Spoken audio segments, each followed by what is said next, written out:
àkàndá labí tí ń jákàn bí àkàndá ẹ̀dá tó yàtọ̀ síbi kùbí. Mo tún dé lónìí pẹ̀lú òwe ẹ̀yin olùtẹ́tísí mi. Ẹ máa bá mi ká lọ.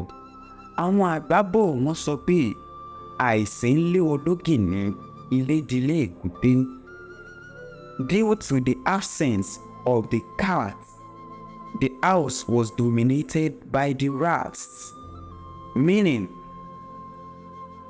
your presence in some places hinders some people from carrying out bad activities. Your absence could make these activities easier for them.